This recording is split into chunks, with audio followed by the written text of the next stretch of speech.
Group 1 aspirants కోసం టీసాట్ నిర్వహిస్తున్నటువంటి కార్యక్రమానికి స్వాగతం. ఈ వీడియోలో మనము సైన్స్ అండ్ టెక్నాలజీ పాఠ్యాంశాలలో భాగంగా computers ICT basics in computers అనేటటువంటి టాపిక్కి సంబంధించి ఎవల్యూషన్ ఆఫ్ కంప్యూటర్స్ అంటే కంప్యూటర్ల యొక్క విప్లవము, దీన్నే మనము కంప్యూటర్ల యొక్క పరిణామ క్రమం అనే క్వశ్చన్గా కూడా మనం చూడవచ్చు. ఓరియంటేషన్ ఏదైనా సరే ప్రాచీన కాలం నుంచి కంప్యూటర్ల యొక్క పరిణామ క్రమం ఏ విధంగా ఉంది, అవి ఏ విధంగా రూపాంతరం చెందాయి, ప్రస్తుతం ఉన్నటువంటి కంప్యూటర్ సంబంధించి అనే అంశాలు తెలుసుకునే ప్రయత్నం చేద్దాం. దీంట్లో భాగంగా తొలుత ఇవి కేవలం మెకానికల్ డివైజెస్గా ఉండగా, అంటే యాంత్రికపరమైనటువంటి అంశాలలో వీటిని ఉపయోగిస్తూ ఉండగా ప్రస్తుతం ఒక ఎలక్ట్రానికల్ డివైస్గా పరిణామం చెందినటువంటి క్రమాన్ని ఇక్కడ మనం గమనించవచ్చు. డైరెక్ట్ క్వశ్చన్ ఇది, కంప్యూటర్ల విప్లవాన్ని వివరించండి లేదా కంప్యూటర్ల పరిణామ క్రమాన్ని వివరించండి. దీన్ని మనము గణన యంత్రాల యొక్క చరిత్ర అని కూడా అనవచ్చు. కంప్యూటర్లనే తెలుగులో అయితే గణన యంత్రాలు అనే పేరుతో పిలుస్తాము. ఎలా రాసినా పర్వాలేదు, కానీ కరెక్ట్ టెర్మినాలజీని వాడాల్సిందిగా మనవి. ఇక్కడ చూస్తే మానవ మేధస్సు వికసించే కొలది కంప్యూటర్లు మరిన్ని ఆధునిక సొబగులు అద్దుకుంటూనే ఉన్నాయి. అంటే ఇక్కడ మానవ మేధో వికాసం పెరుగుతున్న కొద్దీ మానవుని యొక్క అవసరాలు పెరగడం అనేది జరిగింది. కాబట్టి డిఫరెంట్ పర్పసెస్ కోసము తన యొక్క పనిని సులభం చేసేటటువంటి క్రమంలో కొన్ని రకాలైనటువంటి ఉపకరణాలను రూపొందించాలని నిర్ణయించుకున్నాడు మానవుడు. మరి ఆ క్రమంలో కొన్ని రకాలైనటువంటి గణనలను తనకన్నా వేగంగా చేయగల, అదేవిధంగా ఖచ్చితత్వంతో చేయగల యంత్రాల యొక్క ఆవిష్కరణ కోసం ప్రధానంగా దృష్టి సారించడం జరిగింది. ఆ క్రమంలో మనకు అందినటువంటి ఆవిష్కరణలుగా మనకి ఇక్కడ గణనయంత్రాలు అనేవి కనిపిస్తూ ఉంటాయి. తొలినాళ్ళలో ఇవి మెకానికల్ డివైజెస్గా మాత్రమే ఉన్నాయి. పరిణామ క్రమంలో ఇవి ఎలక్ట్రానిక్ డివైజెస్గా మారినటువంటి క్రమాన్ని మనం ఇక్కడ గమనించవచ్చు.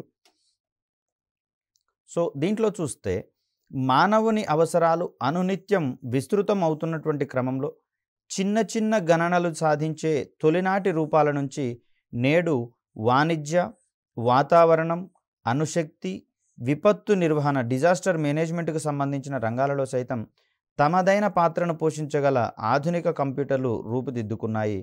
కంప్యూటర్ల పరిణామ క్రమంలో తొలితరం ప్రాథమిక కంప్యూటర్ల వివరాలను పరిశీలించే ప్రయత్నం చేద్దాం. ముఖ్యంగా చూస్తే చతుర్విధ ప్రక్రియలు ఉంటాయండి. చతుర్విధ ప్రక్రియలు, వీటినే మనము ఫండమెంటల్ ఆపరేషన్స్ అని చెప్తాము. ఏం లేదండి, సింపుల్గా ఎడిషను, సబ్ట్రాక్షను, మల్టిప్లికేషను, డివిజను, వీటికి సంబంధించి అర్థమెటిక్లో ఫండమెంటల్ ఆపరేషన్స్గా మనం ఇక్కడ చెప్తాం. తొలినాళ్ళలో కేవలం వీటికి మాత్రమే పరిమితమయ్యాయి కంప్యూటర్ల యొక్క ఉద్దేశాలు కావచ్చు, ప్రయోజనాలు కావచ్చు. అంటే చిన్న చిన్న సర్వసాధారణమైనటువంటి దైనందిన జీవితంలో నిత్యం ఎదురయ్యేటటువంటి చిన్న చిన్న క్యాల్కులేషన్స్ నుంచి మొదలుకొని ప్రస్తుతం వీటిని అత్యాధునికమైనటువంటి సాంకేతికత కారణంగా విభిన్న అవసరాలకు వాడుకునేటటువంటి అంశాన్ని చూస్తూ ఉన్నాం. ఫర్ ఎగ్జాంపుల్ గమనిస్తే బ్యాంకింగ్ రంగంలో కంప్యూటర్ల యొక్క ఉపయోగం అనేది చాలా ఎక్కువగా ఉంటుంది.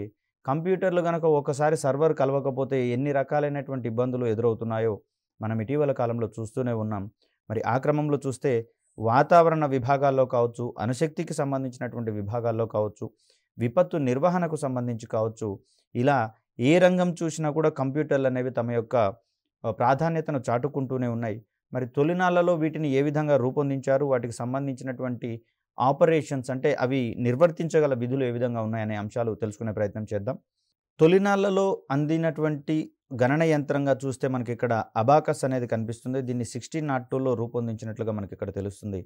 చరిత్రలోనే మొదటి యాంత్రిక గణన యంత్రం ఇది. దీన్ని మెకానికల్ కంప్యూటర్గా చెప్తాం లేదా మెకానికల్ డివైస్గా చెప్తాం.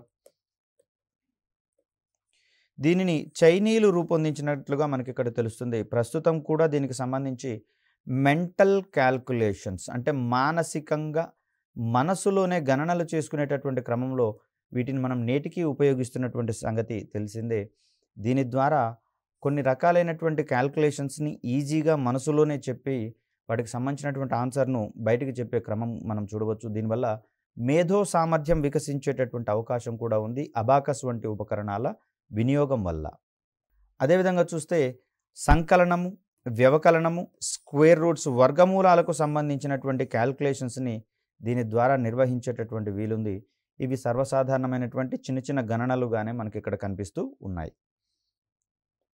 అదేవిధంగా చూస్తే మరొక కీలకమైనటువంటి గణన యంత్రంగా మనకి ఇక్కడ నేపియర్ బోన్స్ అనేది కనిపిస్తూ ఉంది. ఇప్పటికీ కూడా నేపియర్ పట్టికల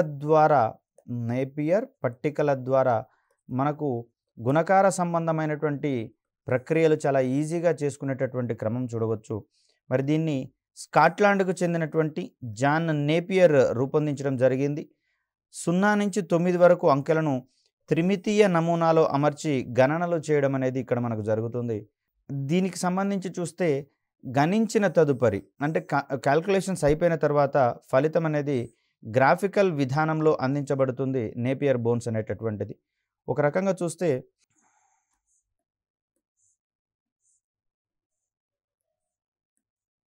ఫర్ సపోజ్ ఇది సెకండ్ టేబుల్కి సంబంధించినటువంటి అంశం అనుకుంటే ఇక్కడ 2 1 2 దీన్ని 2 మరియు 0 అంటే ఇక్కడ 1ల స్థానంలో 2 10ల స్థానంలో 0 అని రాస్తాము. 2 2 4 2 3 6. సో ఈ విధమైనటువంటి రిప్రజెంటేషన్ ఉంటుంది. అదేవిధంగా 5కి సంబంధించి చూస్తే ఇక్కడ మనకు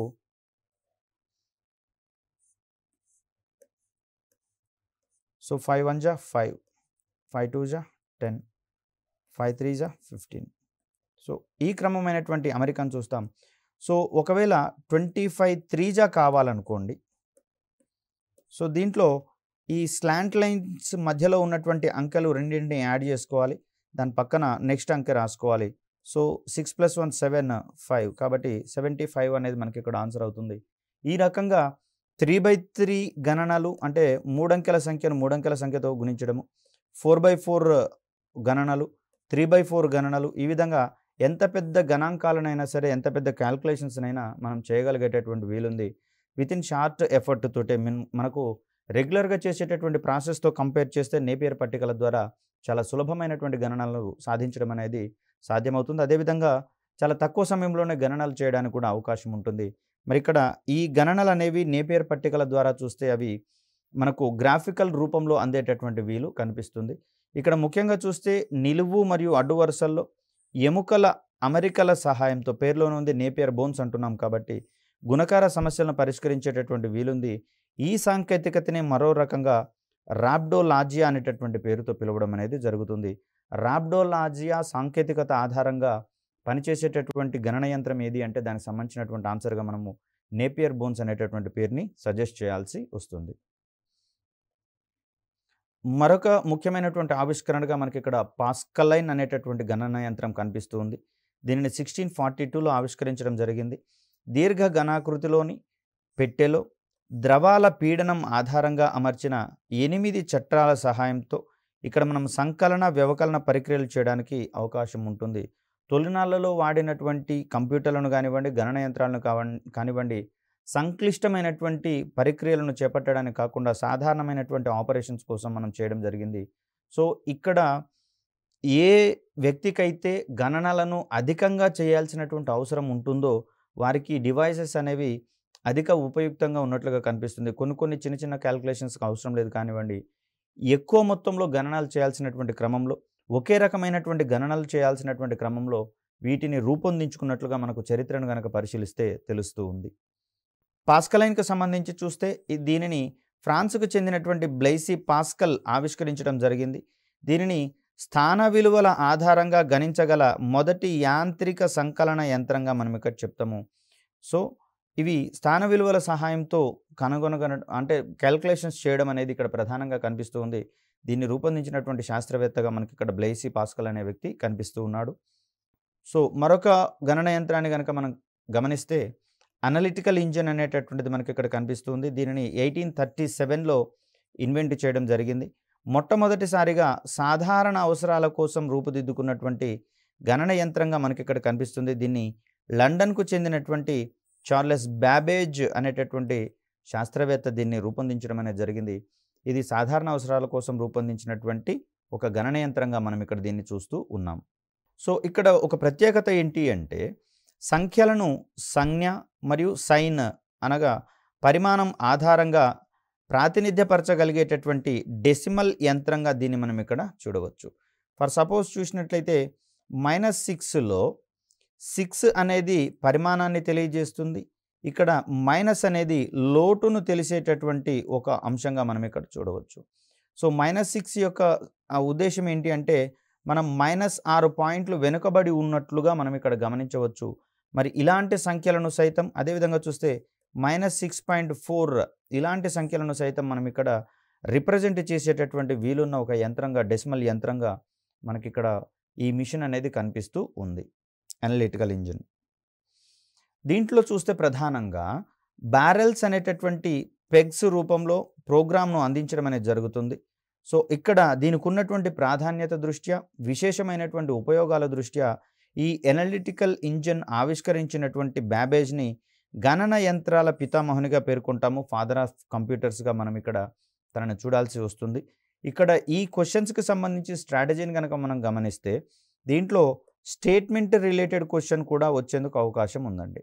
అంటే ఏ అంశం పట్లనైతే దానికి సంబంధించి ఒక 4-5 అంశాలు కీలకంగా పరిగణించబడతాయో అక్కడ స్టేట్మెంట్ రిలేటెడ్ క్వశ్చన్ వచ్చేందుకు అవకాశం ఉంది. అంటే క్రింది వానిలో సరి అయినవి ఏవి లేదా సరికానివి ఏవి అనే ఓరియంటేషన్లో క్వశ్చన్ ఎక్స్పెక్ట్ చేయవచ్చు.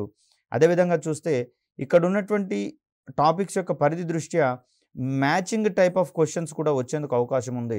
అదేవిధంగా చూస్తే క్రింది వానిలో సరిగా జతపరచబడని అంశాన్ని గుర్తించండి లేదా జాబితాను గుర్తించండి అనే ఓరియంటేషన్లో సైతం క్వశ్చన్ వచ్చేందుకు అవకాశం ఉంది. కాబట్టి ఇక్కడ ఈ ప్రశ్న అనేది ఖచ్చితంగా ప్రిలిమ్స్లో కూడా మార్కులు తెచ్చేటటువంటి ఒక అంశంగా కనిపిస్తూ ఉంది. మరొక ఆవిష్కరణగా మనకి ఇక్కడ ట్యాబ్యులేటింగ్ మిషన్ అనేది కనిపిస్తుంది. దీనిని సర్వే అవసరాల కోసం తయారు చేసినట్లుగా మనకు కనిపిస్తూ ఉంది. ఈ రకమైనటువంటి మిషన్ ట్యాబ్యులేటింగ్ మిషన్ 1890లో ఇన్వెంట్ చేయడం జరిగింది. దీనిని అమెరికాకు చెందినటువంటి హెర్మన్ హోలరిత్ ఆవిష్కరించడం జరిగింది. తననే IBM సంస్థ యొక్క వ్యవస్థాపకునిగా ఫౌండర్గా మనం ఇక్కడ పేర్కొంటూ ఉంటాం. తను స్థాపించిన సంస్థ కాలక్రమంలో IBMగా పరిణామక్రమం చెందింది అనేది గుర్తుంచుకోవాలి. ఇక్కడ ట్యాబ్యులేటింగ్ మిషన్కి దత్తాంశాన్ని అందించడానికి డేటాను అందించడానికి కాను పంచ్డ్ కార్డ్స్ని ఉపయోగించడం అనేది జరిగింది. అంటే మనకు కావాల్సినటువంటి లెటర్ మీద పంచ్ చేసి సంబంధిత కార్డుని మిషన్కు అందజేస్తే ఆ పంచుల ఆధారంగా అవి లెటర్స్ మొత్తాన్ని కానివ్వండి అంకెల మొత్తాన్ని కానివ్వండి ఒక దగ్గర చేకూర్చుకొని తనకు అర్థమయ్యేటటువంటి యంత్ర భాషలోకి మార్చుకునేటటువంటి క్రమాన్ని మనం ఇక్కడ చూస్తాం. సో ఈ మిషన్లో ఇన్పుట్ డివైస్గా లేదా ఇన్పుట్ ఇచ్చేటందుకు గాను పంచ్డ్ కార్డ్స్ వాడినట్లుగా మనం ఇక్కడ గమనించవచ్చు. మరికొన్ని అంశాలను కనుక గమనిస్తే 1890లో నిర్వహించినటువంటి జనాభా లెక్కలను ప్రాసెస్ చేసేటందుకు దీనిని రూపొందించడం జరిగింది. దీని యొక్క మరో ప్రత్యేకత ఏంటంటే మొట్టమొదటి ఎలక్ట్రో మెకానికల్ యంత్రంగా మిషన్గా దీనిని మనం పరిగణిస్తూ ఉన్నాము. సో ఇది జనాభా లెక్కల కోసం రూపొందించబడింది. అదేవిధంగా హెర్మన్ హోలరిత్ అనేటటువంటి శాస్త్రవేత్త దీనిని రూపొందించడం అనేది జరిగింది. మరొక కోణంలో చూస్తే ఇది మొట్టమొదటి ఎలక్ట్రో మెకానికల్ యంత్రంగా మనకి ఇక్కడ కనిపిస్తూ ఉంది. Electronic discrete variable automatic computer, దీన్ని సింపుల్గా ఎడ్వాక్ అనేటటువంటి పేరుతో పిలుస్తాం. దీనిని తొలితరం ఎలక్ట్రానిక్ గణన యంత్రాలలో ఒకటిగా మనం ఇక్కడ చెప్తాం. అంతక్రితం వచ్చినటువంటి వాటిలలో స్వల్ప స్థాయి గణనలు చేసేటటువంటి మెకానికల్ డివైసెస్ కాగా ఇక్కడ వీటి రాకతో గణన యంత్రాలు అనేవి ఎలక్ట్రానిక్ రూపాన్ని సంతరించుకున్నటువంటి సంగతి మనకు ఇక్కడ గమనిస్తూ ఉన్నాం. దీనిని జీరోస్ అండ్ వన్స్ యొక్క సిగ్నల్ల ఆధారంగా ఇవి పనిచేయగలిగేటటువంటి ఎలక్ట్రానిక్ పల్సెస్ ఆధారంగా పనిచేసేటటువంటి యంత్రాలుగా మనకి ఇక్కడ కనిపిస్తున్నాయి. దీనిని జాన్ మాచ్లీ మరియు JP ఎకార్ట్ అనేటటువంటి ఇద్దరు శాస్త్రవేత్తలు ఆగస్టు 1944లో దీనిని అభివృద్ధి పరిచేటటువంటి నమూనాను ఆవిష్కరించడం అనేది జరిగింది. కాకపోతే ఇక్కడ కేవలం నమూనా మాత్రమే ఆవిష్కరించబడింది, యంత్రం కాదు. సో జాన్ వాన్ న్యూమన్ ప్రతిపాదించినటువంటి ఆర్కిటెక్చర్, దీన్నే మనం వాన్ న్యూమన్ ఆర్కిటెక్చర్ అంటాము. గణన యంత్రాలకు సంబంధించి అత్యంత కీలకమైనటువంటి ఒక నిర్మాణ క్రమాన్ని ఇది మనకు అందిస్తూ ఉంది.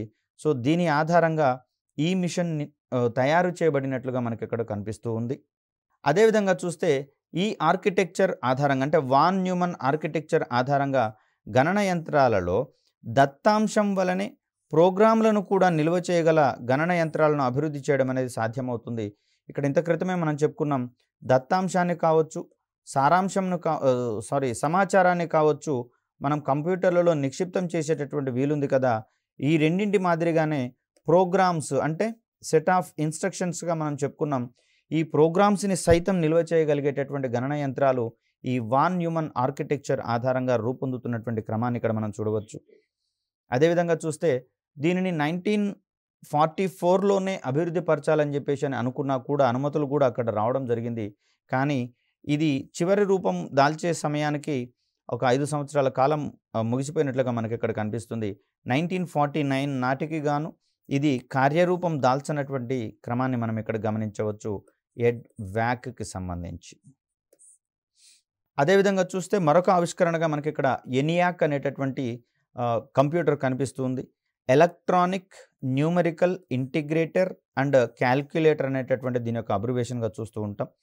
ఇక్కడ అబ్రివేషన్స్కి సంబంధించి కూడా డైరెక్ట్ క్వశ్చన్ వచ్చే అవకాశం ఉంది, లేదా క్రింది వానిలో సరిగా జతపరచనిది ఏది అనే ఓరియంటేషన్లో కూడా క్వశ్చన్ రావచ్చు.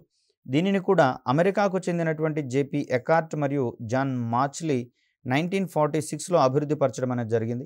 అంత క్రితం ఉన్నటువంటి మిషన్ని 1944లో ఆమోదం తెలపగా 1949 నాటికి అది కార్యరూపం దాల్చినట్టుగా కనిపిస్తుంది. ఇక్కడ ఎనియాక్కు సంబంధించి చూస్తే ఇది 1946లో అభివృద్ధి పరిచినట్లుగా మనకు కనిపిస్తుంది. దీంట్లో 20 వరకు అక్యుములేటర్స్ని ఉపయోగించడం అనేది జరిగింది.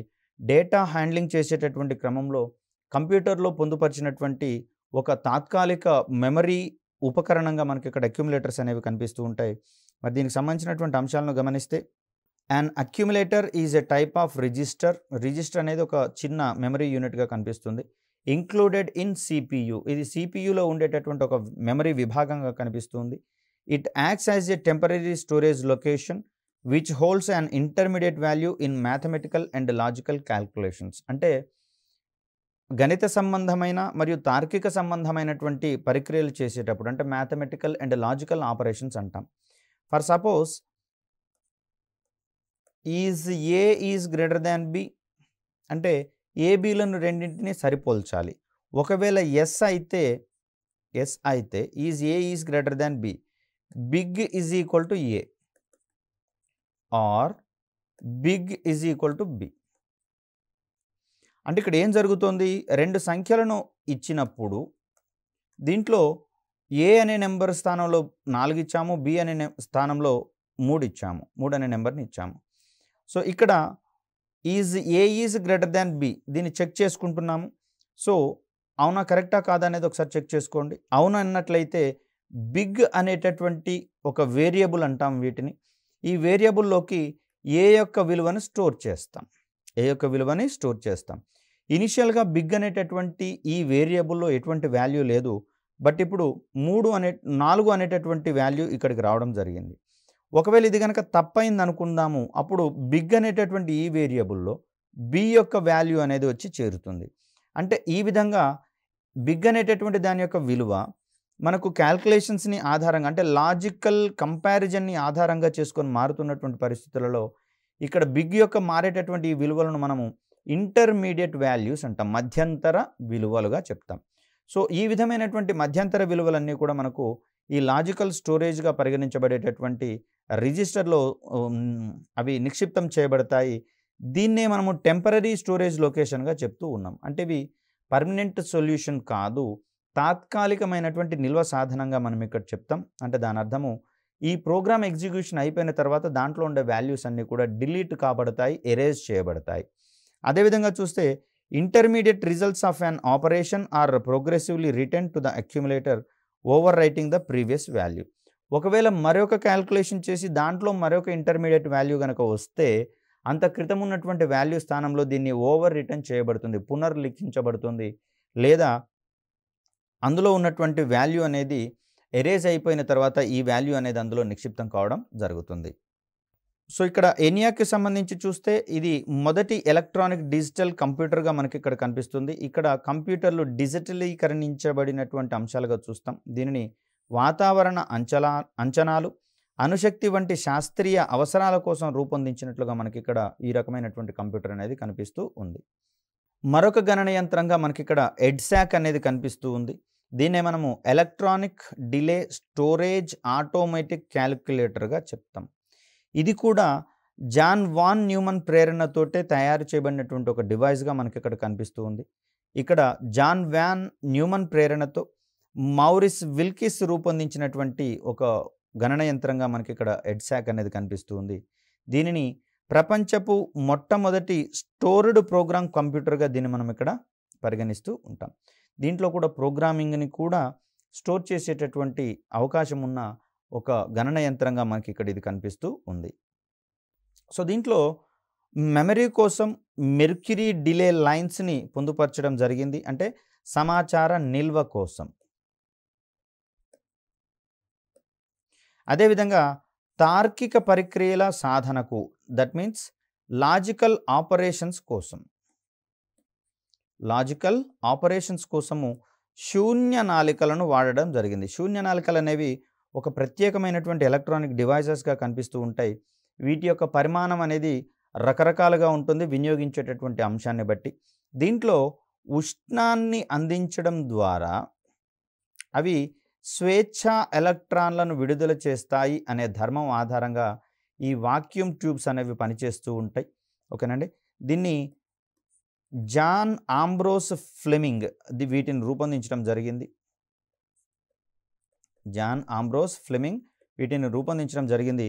వీటికి ఉష్ణాన్ని అందించినప్పుడు అక్కడ ఉన్నటువంటి ఎలక్ట్రోడ్లు ఫ్రీ ఎలక్ట్రాన్లను విడుదల చేస్తాయి. కాబట్టి ఈ రకమైనటువంటి కాన్సెప్ట్స్ని మనము థర్మియానిక్ ఎమిషన్ అంటాం. థర్మియానిక్ ఎమిషన్. కాబట్టే ఈ శూన్య నాళికలకు మరో రకంగా థర్మియానిక్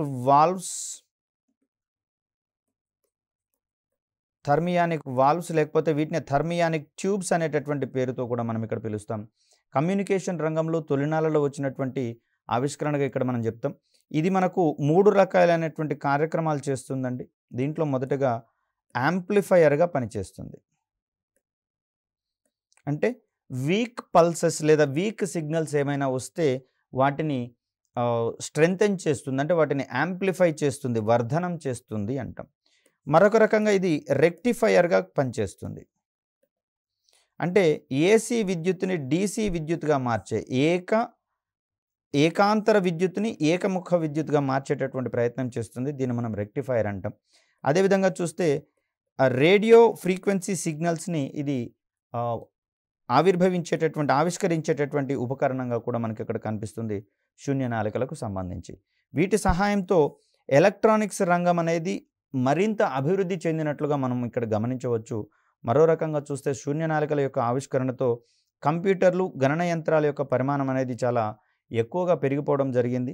కాకపోతే వీటి యొక్క లైఫ్ టైం చాలా తక్కువ అండి. శూన్య నాళికల యొక్క లైఫ్ టైం అనేది చాలా తక్కువ. సో ఇవి తక్కువ అయినా కూడా ఇది సమర్థవంతంగా పనిచేసేటటువంటి ఒక డివైస్గా మనకి ఇక్కడ కనిపిస్తుంది. దీంట్లో ఏం లేదు, ఒక గాజుతో తయారు చేసినటువంటి ఒక కంటైనర్లో ఎలక్ట్రోడ్స్ని అమర్చి ఆ ఎలక్ట్రోడ్స్ మధ్య శూన్యాన్ని కల్పిస్తారు. అంటే అందులో ఉన్నటువంటి గాలిని తోడివేయడం అనేది జరుగుతుంది. ఆ శూన్యంలో ఉన్నటువంటి ఎలక్ట్రోడ్లకు గనక ఉష్ణాన్ని అందజేసినట్లయితే అవి స్వేచ్ఛా ఎలక్ట్రాన్లను విడుదల చేసేటటువంటి ధర్మాన్ని ప్రదర్శిస్తూ ఉంటాయి. కనుకనే అంత క్రితం ఉన్నటువంటి తొలి రోజులలో రేడియో రంగంలోను, రేడియో ప్రసారాలలోను, అదేవిధంగా చూస్తే టీవీకి సంబంధించినటువంటి కమ్యూనికేషన్ ప్రసారాలలో కావచ్చు, ఇక్కడ కంప్యూటర్లకు సంబంధించినటువంటి ఏర్పాట్లో కావచ్చు, ఈ శూన్య నాళికలను అధికంగా పనిచేసినటువంటి క్రమాన్ని మనం ఇక్కడ చూడవచ్చు. ఇవి ఎక్కువగా ఉపయోగించాల్సి రావడంతో అక్కడ గణన యంత్రాల యొక్క పరిమాణం అనేది చాలా పెద్దగా ఉండిపోవడం అనేది జరిగింది. ఎప్పుడైతే శూన్య నాళికలను సెమీకండక్టర్స్ రాకతో వీటిని లిమిటేషన్ చేయడం అనేది జరిగింది. అంటే అర్ధవాహకాలను కనుగొన్న తర్వాత సిలికాన్ మరియు జెర్మేనియంలకు సంబంధించి వీటిని మనము అర్ధవాహకాలుగా చెప్పుకుంటూ ఉన్నాం కదా. ఈ అర్ధవాహకాల ఆవిష్కరణతో శూన్య నాళికల యొక్క ప్రాధాన్యత తగ్గిపోయి కంప్యూటర్ల యొక్క జనరేషన్లో 2వ, 3వ, 4వ తరం కంప్యూటర్లు అనేవి ఆవిర్భవించడం జరిగింది. వీటిని ప్రధానంగా చూస్తే మొదటి తరం కంప్యూటర్లలో వాడినటువంటి ఉపకరణాలుగా మనకి ఇక్కడ శూన్య నాళికలు కనిపిస్తూ ఉంటాయి. సో ఇక్కడ చూస్తే మరొక అద్భుతమైనటువంటి ఆవిష్కరణగా మనకి ఇక్కడ యూనివర్సల్ అడ్వాన్స్డ్ కంప్యూటర్ అనేది కనిపిస్తుంది. దీన్ని మనము యూనివాక్ అంటాము. దీనిని 1951లో జేపీ ఎకార్ట్ మరియు జాన్ మాచ్లీలు దీన్ని ఆవిష్కరించడం అనేది జరిగింది. ప్రధానంగా వీరి యొక్క కృషి అనేది తొలినాళ్లలో వచ్చినటువంటి ఎలక్ట్రానిక్ గణన యంత్రాలలో విరివిగా ఉన్నట్లుగా మనకి ఇక్కడ కనిపిస్తుంది. జాన్ వాన్ న్యూమన్ అందించినటువంటి ఆర్కిటెక్చర్ ఆధారంగా రూపొందించినటువంటి గణన యంత్రాలు వీరు ఆవిష్కరణలో ఎక్కువగా వెలువడడం అనేది మనం ఇక్కడ గమనిస్తూ ఉన్నాం. సో, ఇక్కడ కంప్యూటర్లకు సంబంధించి చూస్తే అబ్రివేషన్‌తో పాటుగా ఏ రకమైనటువంటి కంప్యూటర్‌ని ఏ సంవత్సరంలో అక్కడ ఆవిష్కరించడం జరిగిందనే అంశాలు కూడా మనం చాలా కీలకంగా భావించాల్సి వస్తుంది. సో, ఈ క్రమంలో మనము యూనివాక్‌కి సంబంధించినటువంటి అంశాలు చూస్తూ ఉన్నాం. మొదటి సాధారణ అవసరాలకై వినియోగించినటువంటి ఎలక్ట్రానిక్ కంప్యూటర్‌గా మనకిక్కడ ఇది కనిపిస్తుంది. దీంట్లో సమాచార నిల్వ కోసం మ్యాగ్నెటిక్ టేపులను వినియోగించడం అనేది మనం ఇక్కడ చూస్తూ ఉన్నాం. ఇక్కడ సమాచారాన్ని ప్రస్తుతం ఉన్నటువంటి తరుణంలో చూస్తే, అప్పట్లో అయితే సమాచార నిల్వ కోసం వాడేటటువంటి స్టోరేజ్ డివైస్‌ని కలెక్ట్ చేసుకోవడం చాలా ఖర్చుతో కూడుకున్నటువంటి విషయంగా ఉండేది. కాబట్టే రకరకాలైనటువంటి ఆవిష్కరణలు అక్కడ చేపట్టడం అనేది జరిగింది. ఇక్కడ మ్యాగ్నెటిక్ టేబుల్‌కి సంబంధించి చూస్తే, మన సమాచారం అనేది లేదా డేటా అనేది అక్కడ ఎలక్ట్రిక్ పల్సెస్‌గా మార్చబడతాయి. ఎలక్ట్రిక్ పల్సెస్‌గా మార్చబడతాయి. ఈ ఎలక్ట్రిక్ పల్సెస్ అన్నీ కూడా నిక్షిప్తం చేసేటటువంటి క్రమంలో, అంటే నిల్వ చేసేటటువంటి క్రమంలో అమర్చినటువంటి మ్యాగ్నెటిక్ టేపుల మీద పొందుపరచడం జరుగుతుంది. మ్యాగ్నెటిక్ టేప్స్ మీద ఈ సమాచారం అనేది పొందుపరచడం జరుగుతుంది. దీనిని హెడర్ వంటి ఒక ప్రత్యేకమైనటువంటి పరికరం ద్వారా ఈ మ్యాగ్నెటిక్ టేప్స్ మీద కదిలింప చేసినప్పుడు వాటి మీద ఉన్నటువంటి ఈ ఎలక్ట్రానిక్ సంకేతాలను అది గ్రహించి సంబంధిత సమాచారాన్ని లేదా డేటాని పునర్ముద్రితం అనేది చేస్తూ ఉంది. సో, ఆ రకంగా మనకి ఇక్కడ స్టోరేజ్ డివైస్‌కి సంబంధించినటువంటి అంశాలు చూస్తూ ఉంటాం. మరో రకంగా చూస్తే స్టోరేజ్ డివైజెస్‌లో మనకు 2 రకాలైనటువంటి వర్గీకరణలు కనిపిస్తాయండి. దీన్నే మనము ప్రైమరీ స్టోరేజ్ డివైజెస్ అని, అదేవిధంగా సెకండరీ స్టోరేజ్‌కి సంబంధించి సెకండరీ స్టోరేజ్ డివైజెస్‌గా మనం ఇక్కడ చెప్తాం. ప్రైమరీ స్టోరేజ్ డివైజెస్ అన్నీ కూడా కంప్యూటర్‌లో ఇంటర్నల్‌గా ఉంటాయి. అంటే కంప్యూటర్‌లలోనే నిక్షిప్తం చేస్తాం కాబట్టి వీటిని అంతర్గత మెమరీ అంటాం. సెకండరీ డివైజెస్ మొత్తం కూడా మనము ఎక్స్టర్నల్‌గా సమకూర్చుకోవాల్సి వస్తది. అంటే వీటిని తిరిగి కొనుగోలు చేయాల్సి వస్తది. ఇంటర్నల్ మెమరీని మనం మళ్ళీ కొనాల్సినటువంటి అవసరం ఉండదు. కంప్యూటర్‌ని కొనుగోలు చేసినప్పుడు ఆ కంప్యూటర్‌తో పాటుగానే ప్రైమరీ స్టోరేజ్ కూడా ప్రొవైడ్ చేయబడుతుంది. బట్ మన యొక్క అవసరాల కోసం అధిక పరిమాణంలో ఉండేటటువంటి స్టోరేజ్ ఉపకరణాలను వాడాలి అనుకుంటే అటువంటి వాటిని మనం ఇక్కడ ఎక్స్టర్నల్ స్టోరేజ్ డివైజెస్‌గా మనం ఇక్కడ చెప్తాం. హార్డ్ డిస్క్స్ అనేవి కావచ్చు, ఎస్ఎస్‌డీస్ అనేటటువంటివి ఇవన్నీ కూడా ఫ్లాపీ కావచ్చు, పెన్ డ్రైవ్ కావచ్చు, సీడీలు కావచ్చు, డీవీడీలు కావచ్చు, ఇవన్నీ కూడా మనకు ఎక్స్టర్నల్ డివైజెస్‌గా స్టోరేజ్ డివైజెస్‌గా మనకి ఇక్కడ కనిపిస్తూ ఉన్నాయి. ప్రైమరీ విషయానికి వచ్చేసరికల్లా మరొక 2 రకాలైనటువంటి స్టోరేజ్ విభాగాలు మనకు అందుబాటులో ఉన్నాయి. దీంట్లో ఒక దానిని ర్యామ్‌గా చెప్తాం. మరొక దాన్ని ఆర్ఓఎంగా చెప్తాం. దీంట్లో ఉన్నటువంటి డేటా, ర్యామ్‌లో ఉన్నటువంటి డేటా శాశ్వతత్వాన్ని కలిగి ఉండదు. కేవలం రోమ్‌లో ఉన్నటువంటి డేటా మాత్రమే శాశ్వతత్వాన్ని కలిగి ఉంటుంది. అంటే పర్మనెంట్‌గా రోమ్‌లో ఉన్నటువంటి సమాచారం ఉండిపోతుండగా ర్యామ్‌లో ఉన్నటువంటి సమాచారము పర్మనెంట్‌గా ఉండదు. కాబట్టి దీన్ని వోలటైల్ మెమరీ డివైస్‌గా మనం ఇక్కడ చెప్తాం. ఇది ఆర్ఓఎంని నాన్ వోలటైల్ మెమరీ డివైస్‌గా మనం ఇక్కడ చెప్తాం. ర్యామ్‌లో ఉన్నటువంటి సమాచారం పర్మనెంట్‌గా ఉండిపోతుంది కాబట్టి దీంట్లో కంప్యూటర్ నిర్వహించడానికి కాను అవసరమైనటువంటి ఓఎస్ వంటి ప్రత్యేక సాఫ్ట్‌వేర్‌లను ఇందులో నిల్వ చేసి వాడాల్సి ఉంటుంది. అదేవిధంగా ర్యామ్‌కి సంబంధించి చూస్తే ఏదైనా ప్రోగ్రామ్‌ని ఎగ్జిక్యూట్ చేసేటప్పుడు వచ్చేటటువంటి విలువలన్నీ కూడా ర్యామ్‌లో ఉంటాయి. వన్స్ ఆ ప్రోగ్రామ్ ఎగ్జిక్యూషన్ అయిపోయిన తర్వాత మరొక ప్రోగ్రామ్‌ని టేకప్ చేసినా, లేకపోతే కంప్యూటర్‌ని స్విచ్ ఆఫ్ చేసినా, షట్ డౌన్ చేసినా, లేదా పవర్ సప్లై అనేది నిలిపివేయబడినా కూడా దీంట్లో ఉన్నటువంటి సమాచారం మొత్తం కూడా మనకు వానిష్ అయిపోయేటటువంటి అవకాశం ఉంది. ఎరేజ్ అయిపోయేటటువంటి అవకాశం ఉంది. కాబట్టి ఇక్కడ ర్యామ్‌ని మనము తాత్కాలిక మెమరీ సాధనంగా మనం ఇక్కడ చెప్తూ ఉన్నాం. ఆర్ఓఎంని శాశ్వతమైనటువంటి మెమరీ సాధనంగా చెప్తూ ఉన్నాం. ఈ విధంగా మనకు కంప్యూటర్లలో ఉండేటటువంటి ప్రాథమిక సమాచారం మొత్తం చాలా కీలకమైనది.